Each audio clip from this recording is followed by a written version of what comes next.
उद्धव बाळासाहेब ठाकरे यांच्या शिवसेनेच्या वतीनं छत्रपती संभाजीनगरमध्ये हंबरडा मोर्चा निघतो आणि ह्या मोर्चाला हिंगोलीचे खासदार नागेश पाटील आष्टीकर ही निघाले आहेत, आपल्या सोबत आहेत। खरं तर मोर्चासाठी निघालात, काय किती गाड्या घेऊन निघालात, सगळं कसं? माझ्या मताने आमच्या या फक्त एका हिंगोली जिल्ह्यातून 1000+ वरच गाड्या आहेत व आमच्या हातगाव हिमायतनगरमधून आहेत, किनवटमधून आहेत आणि सर्व आता मी या मार्गाने वाशिम आणि तिथून पुन्हा समृद्धी मार्गाने आम्ही संभाजीनगरकडे निघतोय।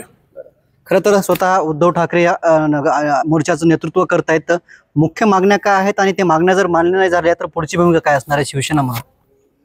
नाही, आम्ही राजकारण करू इच्छित नाहीये, कारण हे शेतकऱ्याचा गंभीर प्रश्न आहे। त्यामुळे शेतकऱ्याची एक वाजवी मागणी आहे, 50,000 रुपये हेक्टरी मदत दिली पाहिजे, ओला दुष्काळ जाहीर झाला पाहिजे, शेतकऱ्याची कर्जमाफी झाली पाहिजे, हा आमचा अजेंडा आहे आणि आम्ही ते मिळाल्याशिवाय आम्ही मिळाल्यापर्यंत गप्प बसणार नाही। हा एक सुरुवात आहे, हे एक विभागीय मोर्चा आहे, यानंतर अजूनही तीव्र मोर्चा करायचं काम पडलं तर आम्ही करू। खरं तर या मोर्चासाठी जे आहेत ते हजारो गाड्यांचा ताफा घेऊन मी निघाला असल्याचं खासदार नागेश पाटील आष्टीकर यांनी सांगितलं आहे। कॅमेरामन ज्ञानेश्वर वानखेडेसह मी रमेश चेंडके, TV9 मराठी, हिंगोली।